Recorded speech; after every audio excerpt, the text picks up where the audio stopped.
정부는 오늘 오전에 열린 비상경제장관회의에서 1기 신도시 선도지구 공모 일정을 앞당기겠다고 발표했습니다. 재개발, 재건축 사업이 본격 활기를 띨 수 있을지에 관심이 모아지고 있는데 한양대 김광석 교수와 함께 이야기 나눠보겠습니다. 안녕하십니까? 네, 안녕하세요. 자, 오늘 이제 조금 전에 나온 8시에 회의가 있었고 그 내용들이 지금 전해지고 있기 때문에 이 부분을 좀 다뤄보고 계속 이야기를 이어가면 좋을 텐데 네. 일단 핵심은 이겁니다. 이게 민생 토론에서 나온 이제 후속 조치를 진행이 되는 것인데 그때도 이런 얘기가 나왔던 게 그러니까 일기 신도시 이제 오래됐으니까 안전 진단 이런 거 좀 쉽게 좀 간편하고 오래된 네. 것들 재건축, 개발 이런 것들을 통해서 공급을 늘리겠다 이런 핵심이었잖아요. 이 예, 부분이. 그렇습니다. 워낙 지금 우리 한국 경제의 약한 고리를 하나 꼽아봐라. 네. 이 회의 이름도 비상경제장관회의잖아요. 예. 그러니까 비상경제로서 지금 우리 경제의 가장 약한 고리가 무엇인가를 가지고 논의를 많이 하겠죠. 네. 가장 약한 고리가 지금 우리나라로서는 부동산 PF 부실 문제인 거예요. 예. 그럼 특히 이 부동산 시장이 너무나 얼어붙어 있고 뭐 거래가 안 되고 있고 네. 미분양 사태가 심각하고 그러니까 부동산 PF 문제가 본질적으로 해결되지 않는 거예요.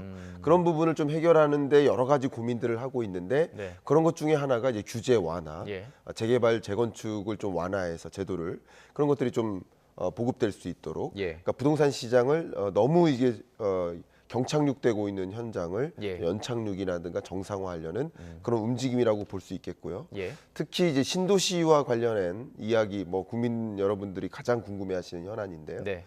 신도시에 관해서 이제 코멘트를 했습니다. 좀 잠깐 읽어봐드리면 예. 주민 여러분께서 관심이 많으신 일기 신도시 선도지구의 공모 일정을 앞당겨 5월 중에 작성하겠다. 예. 예. 그러니까 신도시 건설 자체가 자꾸 지연되는 모습이고요. 예. 근데 지연되지 않도록 앞당기려고 노력하는 거예요.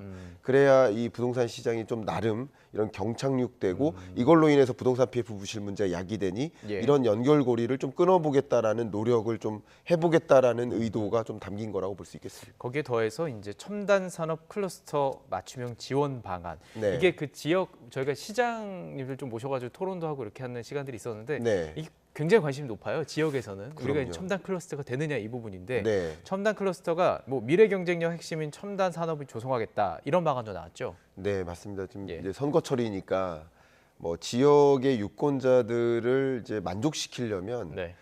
각 지역구를 두고 있는 이 정치인들이 공약을 거는 게 첫 번째가 뭘까요?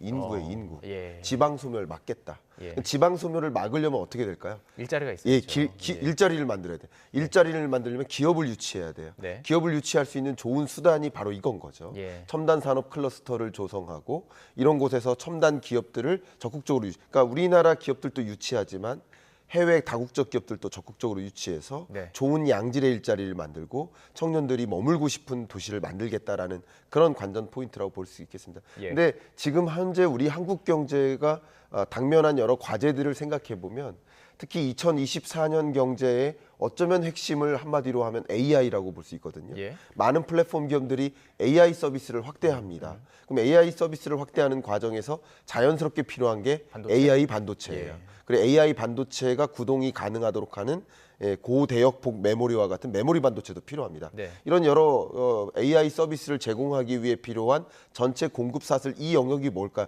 다 유망 산업인 겁니다. 그럼 이런 산업으로 우리가 더 많이 거머쥐려면 예. 시장 점유율을 확대해 나가려면 예. 이렇게 첨단 산업들을 적극적으로 유치하고 기술 교류를 만들고 예. 그 첨단 산업에 우리가 좀 중심이 되고 세계 시장을 확대해 나가는 그런 움직임이 필요하기 때문에 예. 이런 것들이 우리 경제가 또 한 발 더 나아갈 수 있도록 하는 그런 어떤 조치라고 생각을 해볼 수 있겠습니다. 그런 예. 것들을 더 앞당기겠다라는 노력인 거죠. 단순히 그냥 부동산 시장을 좀 살리는 것 의미를 넘어서 그러니까 네. 뭔가 이제 미래 어떤 우리가 이제 먹고 살 네. 어떤 경제 그 먹거리를 좀 생각하는 좀 거시적인 관점에서도 좀 짚어주셨는데 좀 이제 좁혀가 볼게요. 네네. 부동산 시장 얘기를 좀 하고 싶은데 말씀하신 것처럼 부동산 시장 진짜 얼어붙어 있고 네. 뭐 미분양됐다는 얘기 많이 있고 분양 불패로 여겨지는 서울에서도 11개 단지가 1순위 청약에 마감했다. 그러니까 안 된 거예요 지금 청약이. 네, 네. 그만큼 지금 현재 상황이 어렵습니까? 어떻습니까? 네, 그렇습니다.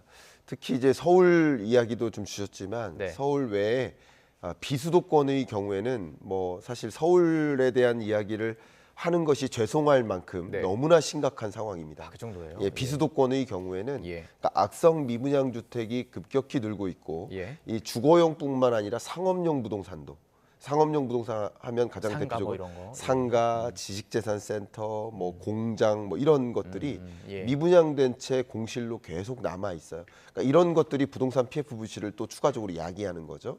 특히 지역으로 갈수록 더 심각한데 네. 그렇게 된 배경은 말 그대로 부동산 시장 자체가 냉랭한 거고요. 예. 여전히 고금리고요. 또 소득 수준을 보면 소득이 있어야 자산을 구입할 수 있지 않겠습니까? 네.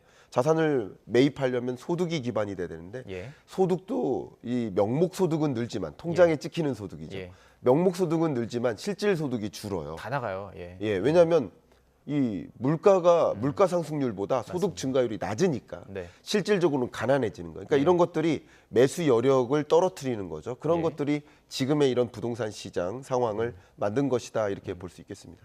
아, 그래요. 근데 좀 이해 안 되는 현상도 있습니다. 이렇게 네. 부동산이 안 좋은 상황 속에서 네, 지난 화요일에 진행이 됐던 반포 메이플 자이 청약에서 네, 경쟁률이 442대 1이었어요. 네. 지금 전해드린 건 서울에서도 대부분이 지금 청약 마감 실패했다 했는데 여기는 왜 이런 거예요, 그러면요? 네, 너무 좋은 말씀 주셨어요. 그러니까 이게 부동산 시장도 예. 굉장히 안타까운 현상 하나가 뭐냐면 투자화되고 있는 겁니다. 그러니까 투자화되고 있다는 그 현상을 봤을 때, 살집을 찾는 게 아니라 그렇죠. 정말 그냥 구매할 살집을 그렇습니다. 찾는군요. 예. 그래서 아까도 제가 반도체나 뭐 이런 산업 클러스터 말씀을 드렸습니다만 네. 그렇게 산업 클러스터 조성이 국가 경제로 중요한 건 맞아요. 예. 그러나 그게 결과적으로 부동산 시장에도 영향을 미치겠죠. 네. 왜냐하면 산업 클러스터가 조성이 되고 기업들이 유치가 되면 더 많은 인구가 유치가 되니까 예. 자연스럽게 부동산 수요로 연결이 됩니다. 근데 이렇게 수요가 연결될, 수요가 뒷받침될 만한 그런 지역의 아파트라든가 매물의 경우에는 뭐 미분양 없이 다 완판되는 흐름이 나타나고 있어요. 최고가를 경신해도 계속 그걸 삽니다. 예. 그러니까 투자화됐기 때문에 그래요. 그러나 투자적인 관전 포인트를 가지고 부동산을 내 집 마련하더라도 예. 내 집 마련하는 것도 장기에 이 집값이 오를까 떨어질까를 고려하면서 의사결정하기 때문에 네네. 그래서 투자화되고 있다라고 표현한 겁니다. 그렇기 때문에 상대적으로 투자 유망하지 않은 비수도권의 경우에는 네. 정말 미분양 사태가 더 가혹하게 심각해지고 있고요. 예. 서울의 몇몇 부동산의 경우에는 정말 단기간 안에 완판되거나 최근 수도권 중에서도 GTX 노선이 구축되는 그런 지역들이 있습니다. 네. 동탄이나 평택을 지나는 GTX 노선, 네. 또 말씀드렸던 반도체 클러스터 조성, 기업 유치 계획 이런 계획이 충분히 있는 지역들은 계속 분양 물량이 없습니다. 아, 다 잘 완판됩니다. 된다는 거죠. 예. 그러니까 이게 양극화가 벌어지는 현상. 양극화. 우리가 주목할 만한 일이라고 볼 수 있겠습니다. 자, 그래서 이게 그러니까 쉽게 말하면 강남이고 네, 분양가 상한제 때문에 좀 낮은 거예요, 주변에 비해서. 네. 사면 이게 이제 건진다 이런 생각 때문에 지금 들어가는 그렇죠. 거기 때문에 네. 그러니까 부동산 시장에 좀 어쩌면 왜곡이 생길 수 있는 거예요, 수요와 공급에. 그렇습니다. 자, 그런데 좀 이해가 안 가는 부분은 이게 그냥 계산을 했을 때 한 59제곱미터를 기준으로 봤을 때 계약금과 중도금이 5억 원 정도 필요하다. 그러니까 현금이 5억 원 들고 있어야 들어가는 건데 네. 근데 어떻게 이게 2030 세대의 기회가 되나요? 전 이해가 잘 안 돼가지고. 그러니까 예. 참 이런 것들이 예. 참 어려운 뭐 상황이고 예. 이 5억 이상을 갖고 있어야만 예. 이 혜택이 돌아간다라고 했을 때 참 결과적으로는 네. 대출에 의존하지 않고 자산 규모를 어느 정도 확보하고 있는 그런 2030 세대의 경우에는 기회가 될 수도 있는 것이고 대부분 본인이 벌었을 수도 있지만 네. 사실 좀 본인을 부모님 도와주신 경우가 많지 않을까요? 현실적으로 예. 어렵다라고 판단이 됩니다. 예. 2030의 경우에 예. 사회 진입 시점을 좀 고려한다면 네. 평균 한 20대 후반이거든요. 예. 그러면 사회 진입 시점을 같이 고려했을 때 5억이라는 이 자산 규모를 확보한다라는 예. 것은 자력으로 가능한 계층이 많지 않습니다. 예. 예. 평균 연평균 그 소득 수준을 고려했을 때 계산을 해보면 예. 그런 것들을 보면 결과적으로 이런 규제가 예. 오히려 악법이 될 수 있지 않을까 하는 걱정도 좀 됩니다. 그러니까 이 부동산 시장에 여러 이상한 현상들이 막 야기되고 있는데 예. 오히려 기존의 어떤 규제가 오히려 그런 불균형을 더 촉발하는 현상이지 않을까 오히려, 하는 생각도 좀 걱정이 됩니다. 그러니까 뭐 한두 개를 살 수밖에 없다면 네. 더 투자 가치가 있는 것으로 산다. 더 뭐 이런 몰린다는 거. 거죠. 아. 특정 지역에 예. 미래 유망한 가치가 있는 지역으로 네. 자산이 충분히 갖춰진 예. 구매할 능력이 있는 계층들만 구매할 수 있도록 유도해주는 결과적으로 그런 효과가 나타난다는 거죠. 그런 부분들이 좀 여러 가지로 걱정이. 그러니까 가난한 자는 더 가난해지고 예. 부자는 더 부자가 될 수 있는 예. 그런 환경을 오히려 조성하는 게 아닌가 하는 걱정도 좀 듭니다. 돈이 많으면 더 기회가 생기는 거고. 제가 이번에 데이터를 좀 분석했는데 이 네. 말씀은 꼭 드리고 싶네요. 예. 2021년 3분기부터 23년 3분기 이게 마지막 데이터라서 2년 동안 인플레이션 기간 동안 예. 소득이 어떤 변화가 있었는지를 보니까 예. 5분위 초고소득층은 예. 소득이 7% 이상 증가했습니다. 예. 근데 1분위 취약계층은 네. 소득이 오히려 감소했습니다. 감소했어요. 더 중요한 것은 중소득층, 저소득층은 예. 소득이 늘긴 늘었지만 물가 상승률보다 덜 늘었어요. 예. 결과적으로 가난해진 거고요. 예. 예. 4분위 고소득층은 예. 물가 상승률보다도 소득 증가 속도가 높아요. 그러니까 소득의 양극화가 이루어지고 있어요. 네. 그러니까 네. 이런 국면에서 또 이런 자산 시장에서의 불균형적인 조건을 제공하는 것은 예. 부의 양극화, 소득의 양극화가 아니라 네, 네. 자산의 양극화까지 만들 수 있는 이 부의 양극화를 만들 수 있지 않을까 하는 그런 우려감이 있기 때문에 예. 우리 정책 당국은 정말 디테일하게 예. 이런 양극화로 연결되거나 부조리함으로 연결되거나 어떤 균형을 만드는 네. 불균형을 만드는 그런 일을 초래하지 않도록 하는 그런 대책들도 꼼꼼히 만들어야 되지 않을까 하는 생각을 갖고 있습니다. 그렇습니다. 이제 좀 더 그 근원에 있는 문제점들을 좀 짚어봤는데 이게 결국에는 자유경제 시장의 가장 큰 위험은 사실 빈익부 부익부고 이것으로 인해서 좀 갈등이 초래되는 부분이기 때문에 좀 다뤄줘야 할 텐데 그렇다면 네. 지방에서는 거의 1순위 청약자가 나타나지 않은 단지도 많다 그러고 이게 네. 지금 완전히 양극화인 상황 속에서 정부가 오늘 내놓은 이 대책들 재개발 재건축 사업 예. 뭐 클러스터 이런 것들이 좀 대책이 될 수 있을까요? 어떻게 전망하세요? 근데 제가 너무 죄송하고 안타까워서 말씀을 드리는데 네. 이 재개발 재건축 지역으로 선정되는 것과 실제 재개발 사업이 이루어지는 것은 다릅니다. 그러니까 철저하게 재개발 사업은 말 그대로 사업입니다. 네. 건설사 입장에서 혹은 해당 매물을 가지고 있는 보유자 입장에서 시장에 맡기는군요. 결국은. 시장성이 예, 예. 있어야 돼요. 예. 시장성이 없다면 수직 증축하는데 비용이 들잖아요. 네. 건축비도 많이 올랐거든요. 근데 수직 증축을 해가지고 재개발 사업을 이뤘습니다. 예. 그랬는데 그게 과연 매각이 될 것인가, 미분양 사태 더 이어지지 않을 것인가.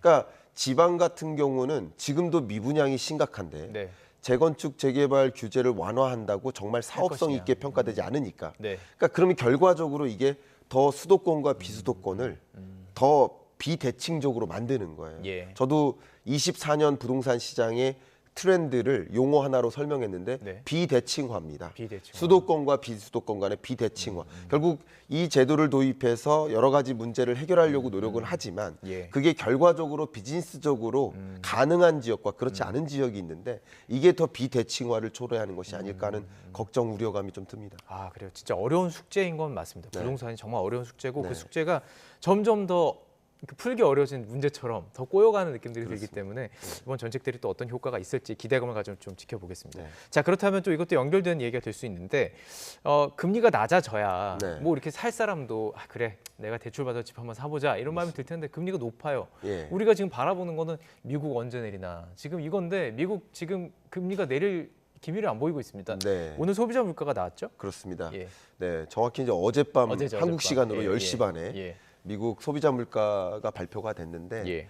네, 시장의 기대는 그래도 한 2% 중반, 초중반, 그러니까 예. 후반 2.9%를 기록하지 않을까 내심 기대를 했어요. 네. 근데 발표된 숫자는 3.1%였습니다. 조금만 더 내려갔으면 좋았을 예, 텐데. 그러니까 2%대 숫자를 못 본 겁니다. 아직도. 예. 그러니까 물가가 좀처럼 안 잡히는구나. 네. 6.4에서 3.0까지는 쭉 떨어지죠. 근데 6월부터 최근 1월까지는 그냥 쭉 횡보를 하죠. 예. 이런 모습이 끈적끈적한 물가, 스티키 인플레이션이라고 표현합니다. 그래요? 예. 그러니까 물가가 잘 안 잡히는 거예요. 네. 그러니까 물가가 잡히는 순간, 물가가 확실히 잡혔다라는 확신이 들 때, 네. 그때 금리 인하를 단행할 텐데 예. 물가가 계속 안 잡히는데 어떻게 금리 인하를 합니까? 예. 그러니까 금리 인하의 시점이 물가가 안 잡히는 만큼 더 지연되고 있다, 멀어져 가고 있다. 네. 이렇게 좀 표현해 볼 수 있겠습니다. 그래서 3월 금리 인하 가능성에 아예 선을 그었어요. 네. 뭐 지금 금리 언제 인하되나 지금 뭐 미 증시도 그것 때문에 지금 폭락한 것으로 그렇습니다. 전해지고 있고 언제쯤 될까요? 한 뭐 네. 5, 6월 예상하시는 분도 계시고 일단 시작이 돼야 내려갈 텐데. 네. 시장의 기대는 예. 뭐 예를 들어서 작년 말까지만 해도 1월에 금리 인하 있을 거야 이렇게 믿었었어요. 예. 금리 인하에 대한 기대감이 폭발했던 거죠. 네. 근데 여러 가지 데이터를 보니까 1월 어렵겠네. 예. 3월로 미뤄집니다. 예. 근데 이번 발표를 보니까 3월도 또 어렵겠네. 예. 5월로 미뤄집니다. 근데 계속 뒤로 미뤄지는데 저의 판단은 예. 기준금리의 실질적 인하 시점은 6, 7월 정도가 되지 않을까 6, 7월? 이렇게 저는 판단합니다. 예. 왜냐하면 금리 인하가 언제 있습니까라는 질문을 그대로 바꿔 얘기하면 예. 물가 언제 잡힐까 이거거든요. 근데 물가 잡혔다라는 얘기는 예. 목표 물가 2% 수준에 예. 안착할 때입니다. 그래서 제롬 파월 연준 의장을 비롯한 연준 위원들이 예. 물가 지표를 보면서 물가가 그래도 2%대에 안착했구나라는 예. 것을 확인하는 순간 컨빅션이라는 표현을 썼죠. 확신을 가질 때 그때 금리 인하를 단행할 것이라고 보고 있기 때문에 예. 뭐 6월조차도 좀 어렵지 않을까. 그러니까 상반기 중에는 좀 어렵지 않을까 이렇게 저는 판단을 하고 있습니다. 상반기에도 어렵고 이제 미국이 금리 인하를 시작을 했다는 가정하에서 좀 네. 궁금한 거는 우리가 그렇다고 지금 금리 차이가 있잖아요. 네. 우리가 금리 막 내릴 수 없잖아요. 네. 그럼 우리가 그 금리 인하 효과를 기대하기는 또 시간이 걸리고 그게 네. 또 부동산까지 가는데 또 시간이 걸리는 거 아닌가요? 너무 중요한 질문 주셨습니다. 방금 금리차 그래프가 제시됐었는데 네. 그 격차 그래프를 보면서 좀 설명을 드리도록 하겠습니다. 한미 기준금리 격차가 지금 보시면 1월 정도, 23년 1월 정도부터 막 벌어졌잖아요. 네. 근데 벌어질 때 우리가 금리를 인하하면서 격차가 벌어진 게 아니라 예. 우리는 계속 동결만 했습니다. 그죠? 네. 근데 미국이 계속 인상하면서 금리 격차가 벌어진 겁니다. 예. 자, 이게 굉장히 중요해요. 무슨 말씀이냐? 우리가 적극적으로 금리 격차를 벌려온 게 아니라 미국이 금리 인상을 단행함으로써 격차가 벌어지는 것을 예. 용인한 거예요. 그러니까 능동적인 게 아니라 수동적으로 금리 격차가 벌어지는 것을 놔보자, 이렇게. 받아들인 예, 겁니다. 예. 근데 지금 만약에 미국이 금리를 인하하지 않는데 네. 우리가 좀 더 적극적으로 능동적으로 금리 인하를 단행한다. 예. 이것은 시장이 해석하는 게 다릅니다. 예. 한국 경제가 그만큼 시급하구나, 힘들구나. 어렵구나. 예. 그렇게 판단했을 때 그때의 금리 격차가 추가적으로 벌어지면 네. 2%포인트에서 예를 들어서 2.25%포인트로 예. 추가적으로 우리나라가 먼저 인하해서 벌려지면 예. 그러면 많은 그 투자자들이 판독하기를 한국 경제 어렵겠구나. 빠져나갈 수 있겠군요. 자금이 예. 급격하게 이탈할 수 있습니다. 예. 그런 과정에서는 그래서 먼저 선제적으로 금리 인하하는 것이 쉽지 않은 상황이라고 좀 정리를 해보겠습니다. 예. 경제 얘기 항상 여쭤보면 진짜 쉽지 않은 숙제들이 계속 많다는 네. 느낌이 듭니다. 자, 마지막으로 이 질문 짧게 짚어보고 넘어갈게요. 네. 자, 유럽연합 집행위가 3년여간 이어진 대한항공 아시아나 기업 결합 심사를 조건부 승인했고 이게 근데 의외로 이런 거 잘 모르시는 분들 계시거든요. 네. 아니 우리나라 기업을 합병하는데 왜 유럽, 미국이 달려? 이런 네. 이거 왜 그런 건가요? 예. 뭐 항공 사업이 예. 우리나라 안에서 국내선만 있는 게 아니고 국외선이 있고 이제 국외선을 가지고도 봤을 때 두 가지 항공이 있습니다. 네. 사실 항공 사업이 여객 사업만 여러분 생각 많이 하시는데 여객 사업이 전체 매출액의 반 정도가 되고요. 반? 화물 운송 사업이 또 굉장히 중요합니다. 네. 그 화물 운송 사업 비행기로 뭐를 화물 운송하냐 이 말씀 드린다면 여러분 우리나라에서는 반도체가 있습니다. 예. 반도체와 같이 고부가 가치 산업의 경우에는 또 시일을 다투는 네. 그런 것, 예를 들어 혈액이라든가 예. 이런 것들은 다 항공 운송으로 예. 합니다. 그러니까 화물 운송 사업도 굉장히 중요한데 그러면 이 두 개 거대 기업 우리나라 기준으로 거대 기업이 합병하면 예. 그러면 독과점화되는 거 아니냐? 해외에서 그걸 해외에서 걱정하는 거죠. 그걸 예. 걱정하는 겁니다. 그러면 한국으로부터 출발하는 예. 한국으로 가는 경로에 있는 이 두 개의 기업이 경로를 다 독점해 버리면 네. 가격 경쟁력이 또 그렇죠. 부족해. 그러니까 독점화되면 예. 그러니까 그런 것들을 우려하기 때문에 화물 운송 사업을 어딘가에 매각을 해라. 그리고 여객 운송도 예를 들어 유럽이라든가 어떤 여객 운송 경로 같은 경우는 네. 다른 비행사에게 항공사에게 양보하라. 예. 이렇게 조건부 승인을 한 겁니다. EU에서. 예. 조건부 승인 이후에 이제 마지막 남은 승인이 미국 미국 남았어요. 승인만 예. 남은 거죠. 예. 그러니까 지금으로서는 뭐 청신호라고 볼 수 있겠는데 네. 그런 조건부에 해당되는 것들이 잘 이행되는지를 좀 지켜보실 필요가 있지 않을까 생각합니다. 그럼 이게 합병이 미국이 오케이 하면 네. 그 우리 입장에서는 뭐가 좋은 건가요? 우리 입장에서는 뭐 예를 들면 가장 이 합병의 이유가 네. 아시아나 항공의 예.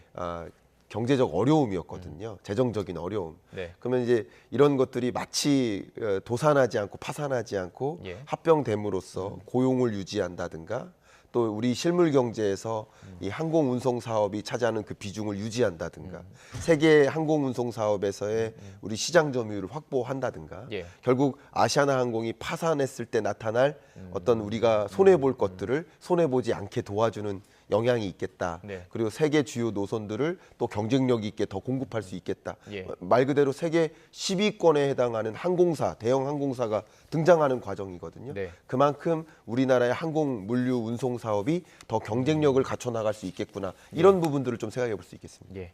서비스의 질도 좀 높아졌으면 좋겠다. 왜냐 아시아나 대한항공이 경쟁하면서 서비스가 좋아져야 되는데 뭐 그런 맞습니다. 어떤 소비자로서 한국에 있는 소비자로서 그런 생각 좀 해봤습니다. 그렇습니다. 네, 한양대 김광석 교수와 함께 오늘 경제 이슈들 자세히 짚어봤습니다. 오늘 말씀 여기까지 듣겠습니다. 고맙습니다. 감사합니다.